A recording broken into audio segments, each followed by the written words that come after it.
اور اگر آپ کا خیال امریکہ ہے تو بالکل غلط ہے۔ دنیا کا سب سے امیر ترین ملک قطر ہے۔ قطر ایک اسلامی ملک ہے اور 2017 کے ڈیٹا کے مطابق کیپٹل انکم کے حساب سے قطر پہلے نمبر پر ہے۔ یہاں فی کس آمدنی $1,28,000 سے بھی زیادہ ہے۔ اس کا اندازہ آپ یوں لگا لیں کہ پاکستان $5,500 کے ساتھ 134ویں نمبر پر ہے۔ قطر سعودی عرب، UAE اور بحرین کے درمیان ایک چھوٹا سا ملک ہے۔ یہ اتنا چھوٹا ہے کہ دنیا میں رقبے کے اعتبار سے اس کا نمبر 158 ہے۔ اس کا کل رقبہ تقریباً 11,500 مربع کلومیٹر ہے۔ یہ پاکستان کے تمام صوبوں سے چھوٹا ہے۔ لیکن آخر ایسا کیا ہے کہ اتنا چھوٹا سا ملک نہ صرف دوسرے عرب ممالک سے بلکہ ساری دنیا سے زیادہ امیر ہے؟ اتنا امیر کہ اسے مڈل ایسٹ کا لاس ویگس بھی کہا جاتا ہے۔ قطر شروع سے ہی امیر نہیں تھا بلکہ یہ باقی عرب ملکوں کی طرح تپتا ہوا ریگستان تھا۔ اس کی کامیابی کی کہانی اس کی غلامی سے جڑی ہوئی ہے۔ قطر بھی برطانیہ کی کالونی تھا۔ یہ 1916 میں برطانیہ کے انتظام میں آیا اور قطر میں موجودہ اس وقت کے امیر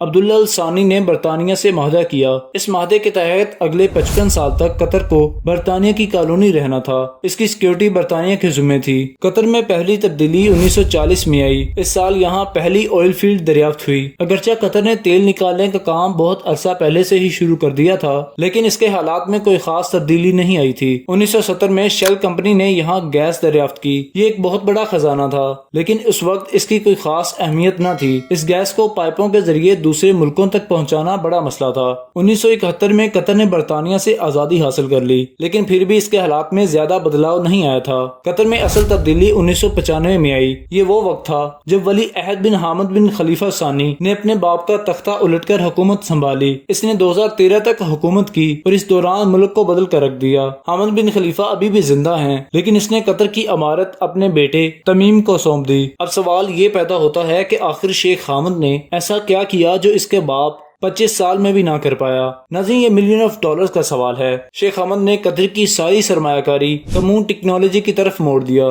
قطر کے پاس گیس تو تھی لیکن یہ اسے بیچ نہیں پا رہا تھا۔ شیخ حمد نے گیس کو لیکویفائڈ کرنے پر سرمایہ کاری کی اور اس ٹیکنالوجی کے ذریعے گیس کو مایا فام میں تبدیل کر کے دوسرے ملکوں کو بھیجا اور بیچا جا سکتا تھا۔ آج قطر دنیا میں LNG گیس کا سب سے بڑا ایکسپورٹر ہے۔ پاکستان سمیت دنیا کے تمام ممالک قطر سے گیس لیتے ہیں جبکہ یورپی ممالک روس سے گیس لیتے ہیں۔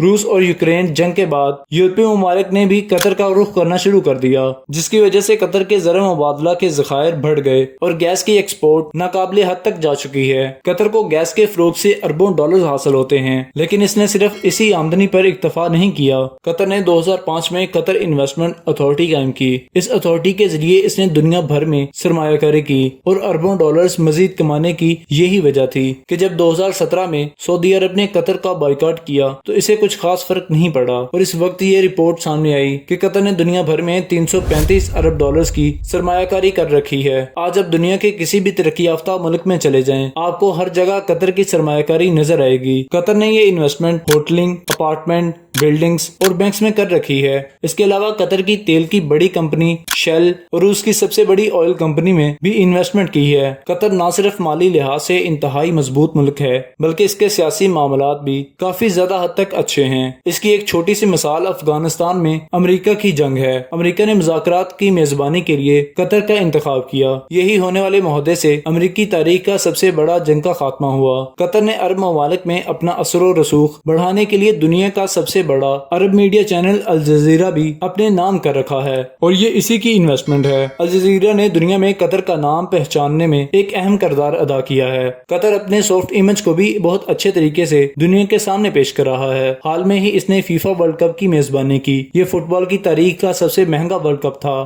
اس فیفا ورلڈ کپ میں قطر نے تقریباً 200 ارب ڈالرز کے قریب سرمایہ کاری کی اور اسٹیٹ آف دی آرٹ جدید چھت والے ایئر کنڈیشنرز فٹ بال اسٹیڈیم بنائے جن کو دیکھ کر دنیا دنگ رہ گئی۔ قطر فیفا ورلڈ کپ کے علاوہ دوسرے کھیلوں کی میزبانی کے لیے بھی پیش رہتا ہے۔ قطر کی اس ساری سرمایہ کاری کا مقصد اپنی اکانومی کو مستقل بنانا ہے۔ آج بجلی سے چلنے والوں کی بات کی جا رہی ہے جس کی وجہ سے تیل کی اہمیت کم ہوتی چلی جا رہی ہے۔ الیکٹرک کارز مارکیٹ میں آئیں گی تو عرب ممالک کا تیل کہاں فروخت ہوگا؟ وہ کہاں کھڑے ہوں گے؟